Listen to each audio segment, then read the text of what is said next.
Welcome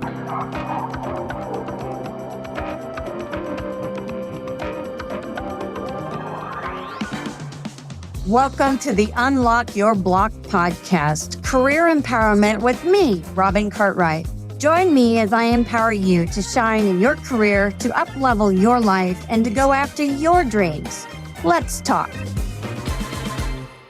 Welcome to the Unlock Your Block podcast with me, Robin Cartwright. I'm really happy you're here today. I'm excited because today is something that's near and dear to my heart, and I really want to talk to you about it. We're going to be discussing changing your story, changing your narrative, changing your life. I deal with this all the time with my clients in coaching sessions. And in a conversation with Lori, we thought it would be great to bring this to you because she has a big background in this as well.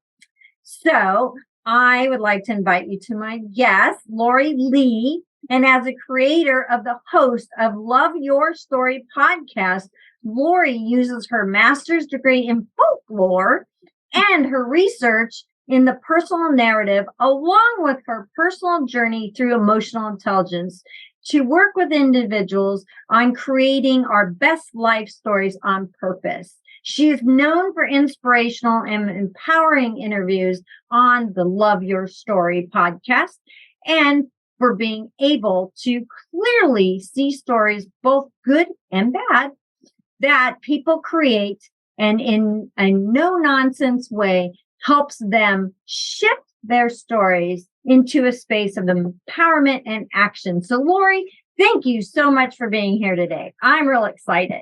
Robin, thanks for having me on your show. I'm excited to talk to you about this too, because it's such an interesting topic. Totally is. So I work with this all the time with clients, and they're telling me about their past and why they can't move forward in their future. And it's just like this circle. So tell me a little bit about how you got into this and, your podcast and all of that. What inspired you? Well, that's a great place to start. I think that goes back to, I was just finishing up my master's degree and I was trying to think about what do I want to do with my doctorate degree? Like, what question have I not answered yet that I'm willing to spend another 6 years researching? And that turned out to be, did your story turn out as you expected? Did your life story turn out as you expected?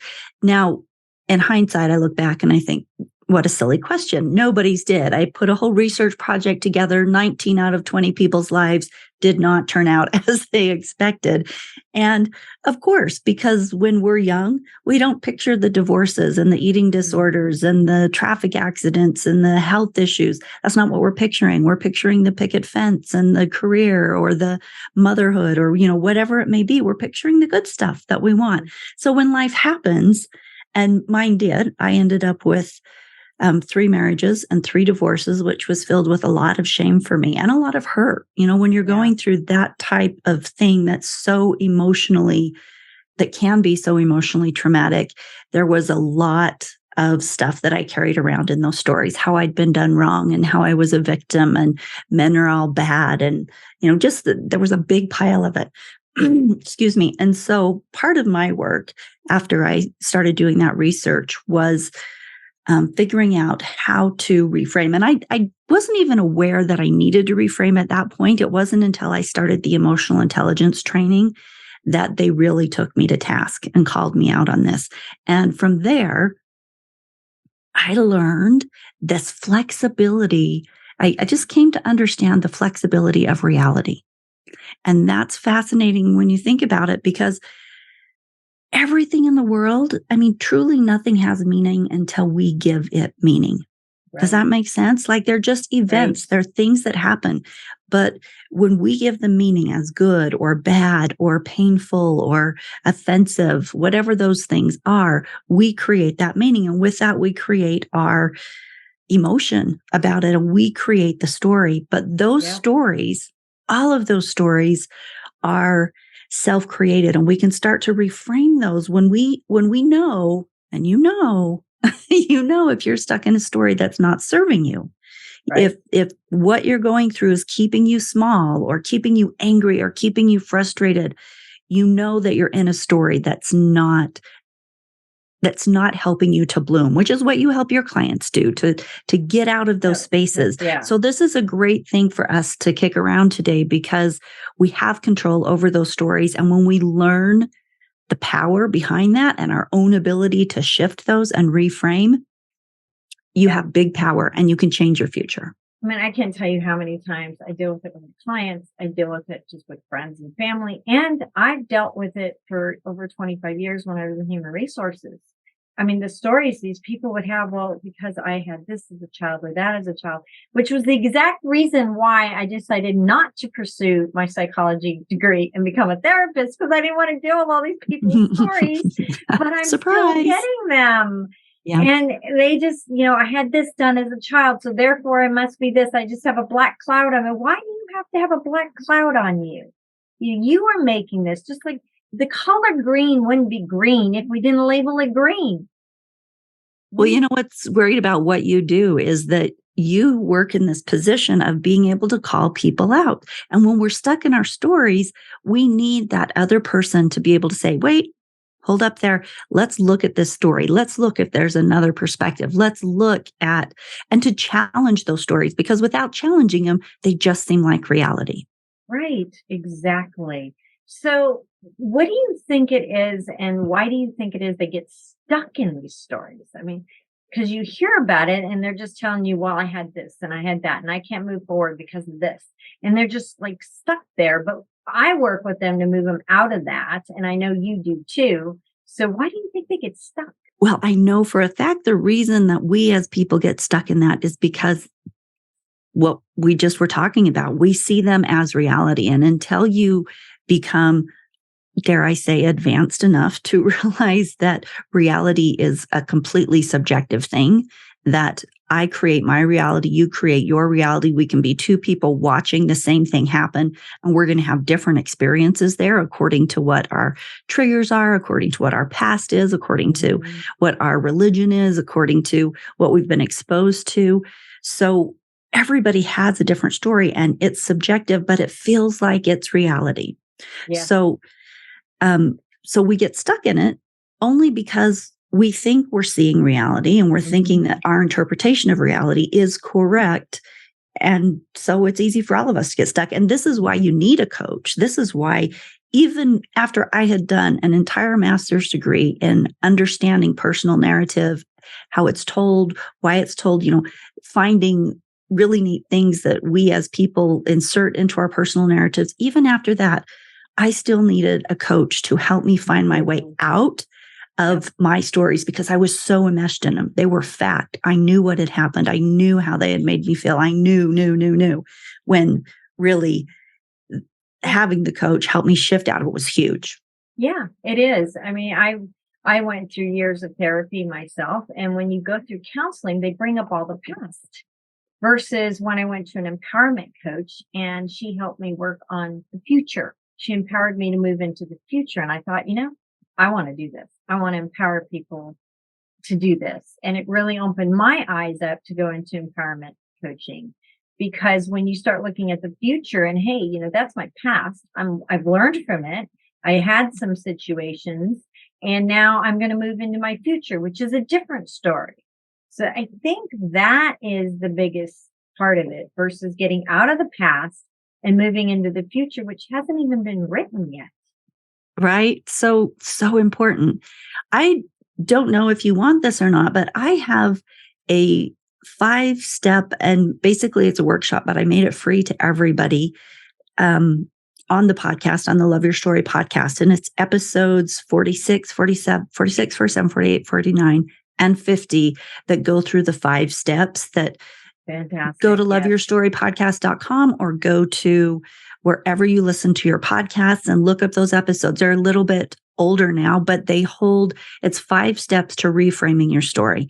And if you want, we can talk about those steps right now. Yeah. Why don't we dive into that? And we'll repeat it at the end before Lori leaves to make sure everybody can get this information. And I believe we can even put it in the notes so that you can receive this information. But yeah, would you dive into those steps? Because that would be great for our listeners. And I would love to hear your feedback on them too, with all of your experience in helping people. Maybe we can share some stories. Sure. So the first step is to accept your story. The first step, accept it.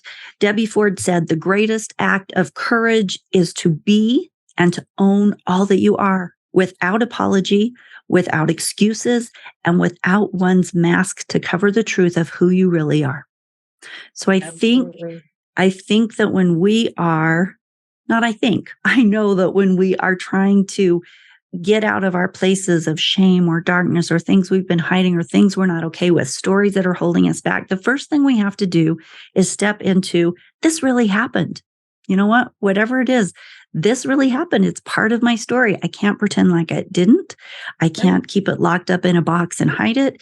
I just need to accept that this was part of my story and I don't have to stay stuck here. In fact, this is why we're doing the work. We're not going to stay in it, but we need to accept that that happened.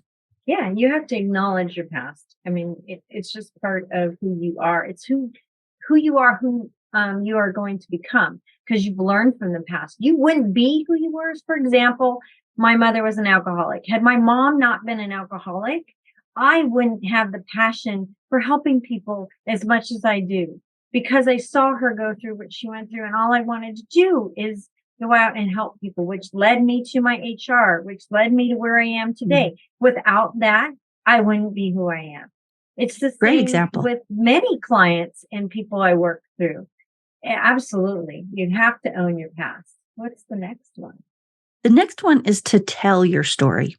I have a couple caveats here, but whenever stories, especially if they feel shameful, are kept in that dark box hidden under our bed where nobody knows about it, they carry a great deal more power than they do when you say them out loud. And this does not mean, excuse me, I'm not trying to say that everybody needs to get on Facebook and air all their dirty laundry. That's not that's not what I'm saying, because that's not a safe space. But there are safe spaces, maybe with a coach or a loved one, someone that you trust. But to be able to actually, you've accepted it and now you tell your story, because when stories, especially the ugly ones, come into the light, they're not, the light shines on them. They don't have the power of being a secret anymore, you know? So you actually learn how to tell it. And you may not fully understand how cathartic that is until you've done it. In fact, I really don't think we do. But once you actually say it out loud and you see, oh, the whole world didn't collapse. Oprah actually, in one of her books, she shared this story of when she had gotten pregnant when she was 16, I think. And she was so ashamed of this and had kept it hidden for years. And then when she was 40 or, older into her career, and forgive me if I'm getting some of these details wrong, but someone got a hold of it in the press and leaked it out there. Yes, I do remember and this story. She talked about how mortified she was that somebody, or, how was everybody going to look at her when she walked in? Was she going to be shunned? Now everybody knew her dark and dirty secret. And she said, really, she just, like when she went into work, it wasn't even a big deal. There was no big brouhaha about it, but there were people who said, that they had sorry that she had gone through it. But there was a lot of compassion. There was a lot of love. There wasn't a lot of abuse around it. And it just really illustrated the fact that sometimes the things that tie us up the most, that feel the most shameful, when we say them, when we accept that they're a part of our story and they're making us and teaching us what we need on the way, and then we can actually get it out from hiding in the box under our bed, it loses the power to influence us anymore. Completely loses the power. And it's really funny too, because when you start talking, even with my clients, when they start talking about their deepest and darkest secret, and we have them tell one person, then they tell another person, they find out it's not that big of a deal. And a lot of people already knew. That's what showed me. I remember when my mom passed away, the family started discussing about how my mom was an alcoholic, but everybody knew. Like even the Brownie Troop leaders, they knew. What, really? We all thought it was this big secret. No, it's getting it out there. And once you start telling people, you're going to find that it's not that big of a secret, because your closest friends who really care about you and the people that are important to you, either it doesn't matter or they already knew. And, again, you don't have to go out and tell everybody. That's not part of the step. Go to a trusted space and share this story that's difficult for you and check in, find out how cathartic that really is. Write a letter and burn it. You don't have to send it to anybody. Yeah, exactly. But you're right. Okay. So we've gone through the first 2 steps. What's the third? The third is the one that I think is extremely powerful for all of us. And that is finding the meaning and the purpose in what you experienced. So, for example, with mine, I think this step helped me to really reframe it extremely well, because my coach that was sitting there we're talking about the divorces and all the things that had happened. And as I started like going through what did I learn from these really hard things? Well, I learned empathy. One of my marriages was abusive, and I'm a pretty dominant type A woman, and I never could understand why women stayed with abusive men. So that was very foreign to me, and I didn't understand why. Like if they're beating you, you wait till they're asleep and you pick up a big ass frying pan and you knock them in the head, like you're going to fight back. And so I never understood why people didn't. And then when I got in this marriage, I loved him.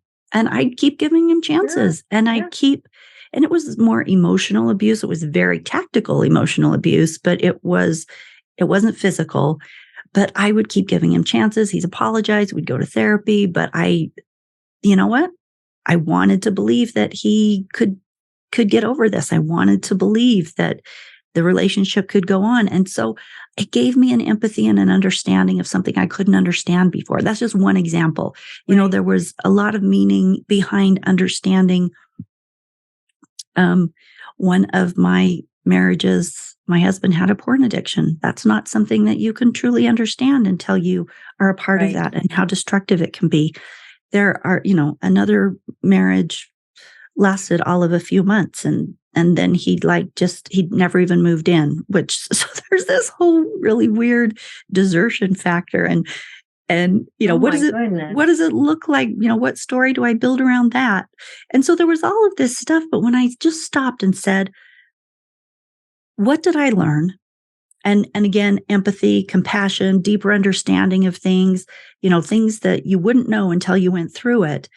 Then all of a sudden, it's like, even though this crappy stuff happened, I don't think it necessarily makes it better. It's not like, oh, yay, I wanted all that crappy stuff to happen. But you understand the stuff you mined from it, the stuff that you got from it, right. How much you have advanced because you know things now that you didn't know before. So you can do a couple things in your life. You can say, why me? Which sometimes I think that's part of the process. Why me? Why not you? But also you get to choose at that point if you're going to get bitter or you're going to get better. And that's absolutely your choice. And part of the getting better, I think, is that you look at all of the things those challenges brought out of you and taught you that help you to be a better person. Right. And have an empathy and understanding that, sometimes these situations you learn things from and grow from, and it makes you a better person. It doesn't necessarily beat you up and put you in a box and, you're this awful person. You're a better person for having gone through that because you've learned some very valuable life lessons. So, for example, I remember a client that I was working with, and she had a really difficult childhood. And we worked on changing her story, and she did it. And she realized that her weight gain and her, feeling like she was nothing had everything to do with creating the strong, resilient individual that she is today. So she gave that younger child of herself huge empathy, love, and said, hey, I am not this story and I'm moving on. So that, yeah, absolutely. Powerful. Yeah. So what's That's next? Awesome. So the step number 4 is to change the lenses. We started talking about this a little at the beginning. There's a concept favorite. There's a concept in academia called the cultural eye. And I need a graphic really to show you, but basically pretend like you have a telescope, and all the different lenses that are in this telescope are your education level, your sexual orientation, your religion, your socioeconomic status, your, where you live, what gender you are. All of these things are different lenses for you. And when you can comprehend that you have all those lenses, then you comprehend that everybody else has a completely different set of lenses. And so when we are seeking to reframe a story, we can acknowledge that we are seeing it through our set of lenses. And maybe there's forgiveness that's involved. And a step in that space of forgiveness can be trying for a minute to comprehend what that cultural I is for the person on the other side of this story, right? Right. Realizing that the perspectives, the intention, all of the things involved could have been completely different. They may have been, let's say in the case of someone being sexually abused, perhaps the perpetrator also had been sexually abused, and perhaps they were a very destructive person. And I mean, that of course is a path. Unfortunately, it's a really common path, but it's a singular individual path that has to be walked in dealing with something that can be that crippling. Yeah. But oftentimes the cultural eye just gives a bunch of different perspectives in how to deal with it. And I think part of that reframing of a story is all of these things. It's being at peace with your own story through acceptance, through being able to say it out loud, through looking at the things that you gain from it. And then this fourth step of, okay, let's take a look now and consider how other people, who were the other players in the story and what might their perspective been? Yeah, and forgiving yourself and forgiving them. I remember when years after I went through therapy and I went to empowerment coaching, I looked at my mom a lot different. She was an alcoholic. She did the best that she could under the circumstances, but she lost a child in a drowning at 2 years of age. Oh, wow. I don't know, having to have a child myself, how you come back from that. And I don't blame her. If anything, I have empathy, understanding, and I gave her forgiveness. And I gave myself forgiveness because I was a child going through this. I didn't know anything different. And so it's okay that this was who I was. And then my lens just opened up and changed after I did that. That's a great example. Yeah, exactly. So 4 steps, right? There's 5, but the 5 one really is just so you're going to go through and you're going to do all of these. And in the podcast episodes that I mentioned to you, so 46, 47, 48, 49, and 50, in each of those episodes, we get a lot of detail about how to do each one of these things we're talking about. So definitely go and listen to the episode, like free therapy, right? Take yourself through this workshop to get yourself to that better, more productive step out of the victim role. So use these episodes. But number 5 is after you've listened, after you've done the internal work, you've pulled out the journal, you've spent some time with these things. Number 5 is putting them all together. Really sitting down and looking at, have I done these? What was the result when I did this? When I shared my story, was that effective enough? Did I share it with the right person? Like, what did I get out of that? Like really taking the time to put each of these together, writing out the list of the things that you've learned, changing that list, seeing, what came up when you changed your lens. Did you feel like there were people you needed to talk to like clear things up, or what was that next thing? So number 5 is really just the reframe. We see things only as we see things. And it's kind of a process to discover other options. Right. And that's what this is. I know a lot of my clients, I ask them, one of the things I do with them is I have them write their old story and then rewrite it for today. What do you want moving forward? And I have them, it's a process. We take that old story. We work through that. We then rewrite the new story. We talk about that, and it moves them into that new story. And sometimes we bury it or burn it or rip up the old story because that is not who we are now. So it does help move forward. So that might be something that listeners can do as well. Write up your old story, then write up your new story of where you're going and how you got here and why you are and who you are. And then, rip up the old ones. That's not who you are. We're moving into a new you. Absolutely. So, Robin, I have an actual story that is in one of the episodes in number 4 that I think really illustrates this cultural lie. Can I share it? Yes, absolutely. It's in episode number 4 of yours? It's the 4th step in this 5-part. 4th step. Okay. Yeah. Got it. So it's about changing your lens, right? Yes, please. Okay. A farmer stood with his dog overlooking his fields. Behind them in the grasses peered a small brown rabbit, and above flew a lark. The farmer looked across the field and saw cows, milk, provision for his family, a new car. The dog saw frustration because wild things could so easily hide and escape his chase. The rabbit saw security because it could hide, and the lark flying overhead saw the field as home. While we may all be looking at the same thing, standing in the same story, the lens we look through to interpret that story is vastly different for everyone. Oh my gosh, that's awesome. Great story. That's great. Yes, because if you were to talk to my family siblings, you would hear a different story from how we grew up. So I don't know if you've ever been around your siblings or cousins or friends and you remember something 20 years ago and they remember it completely different because they saw it different. Yes. My sister and I are that way. She'll tell something that happened. I'm like, where were you? Like that? And we're only a year apart. So we were growing up going to the same schools and with the same parents. Our parents stayed together, but I just mean, they were in the same space dealing with the same things. Yeah, your lenses were different. And really the only difference with our lens was just the difference in our personalities, because we had the same upbringing. We were around the same people, but just because of the difference in our personality, we interpreted things very differently. Oh my gosh. I love that story. That's so great. Dog. Poor dog. You see it very well. That's great though. Wonderful. That's fantastic. Thank you so much. I mean, this is a subject that I could talk to you for hours on, but of course we don't have hours. But other than listening to the podcasts that you have, which are fantastic, and I highly recommend our listeners do that, what other tools would you recommend that they could do to help them with their stories?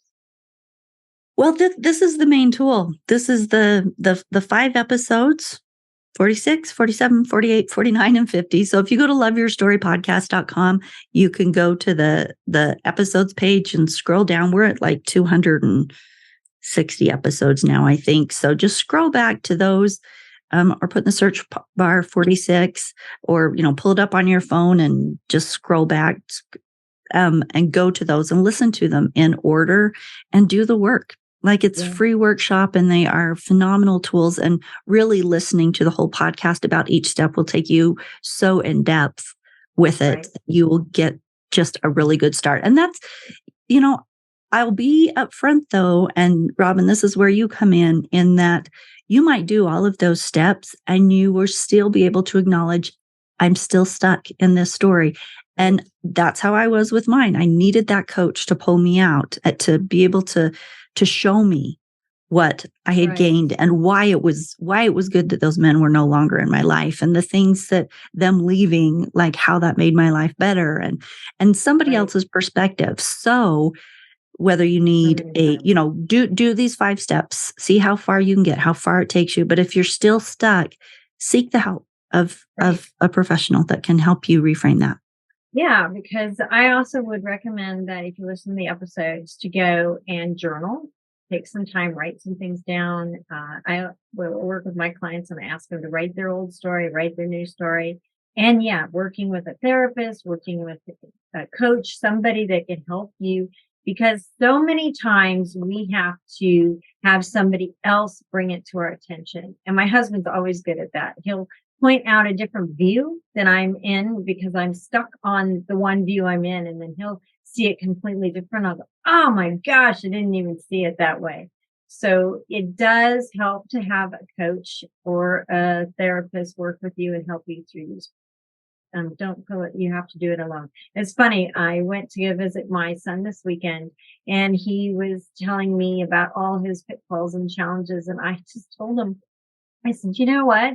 If you ask for help, it's a very good thing, because asking for help is actually asking for success. It's not being a failure. I like that. Ever see it that way? It's asking for help is asking for success. So you want to be successful in your life, ask for help. It's a good thing. That's a great thing. And, I want to go back and clarify when you decide, when you do look for help, it's important who you choose, because if it's just going to be a best friend that placates you and lets you stay in that victim space, that's not the help you need. You need somebody that knows what they're looking for, somebody that can help you, somebody that will call you out and not just tell you that you're right and your perspective is the only one, Right. And I do it with career empowerment coaching because so many times, through my HR career, people would be stuck in these stories and they couldn't move into the jobs that they wanted because they were stuck. And so many times, in fact, I would say 90% of the times when I work with folks, we have to work on that story in order to move forward in the future. Oh, I bet you run into it all the time. I did an interview with a gal on Love Your Story podcast, and her name was Samantha. And she was specifically talking about a job interview where she really thought that she deserved it. She'd been there a long time. She was going for the promotion, and then she didn't get it. And so her story at first was that she was victimized. She wasn't appreciated. Oh, yeah. Like that was the story. And then her mom kind of called her out on it. And her mom said, have you learned everything you need to at that job? Is quitting really the thing that you want to do? And she took some time and looked at the story she'd created. She looked at what the opportunities were.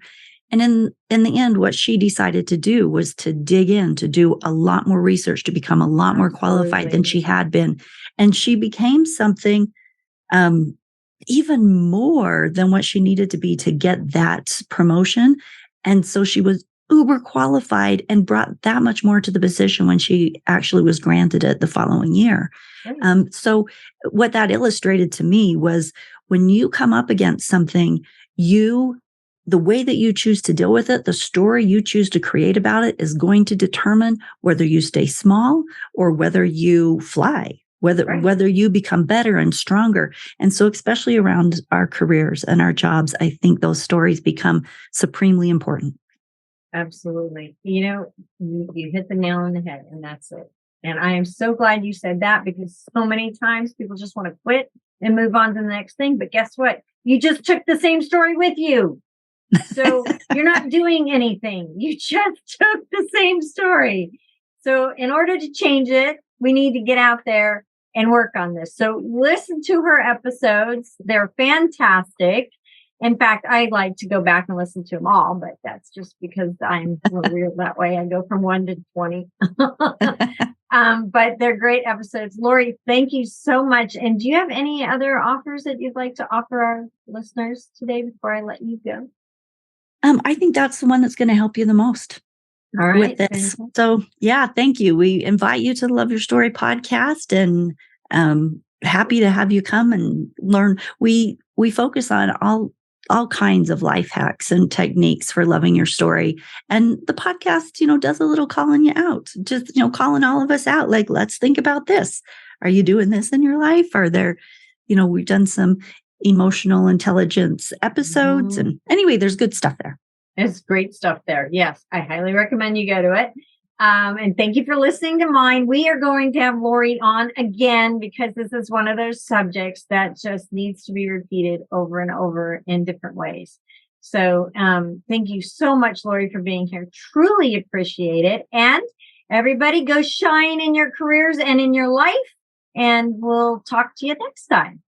Thanks, Robin. Bye.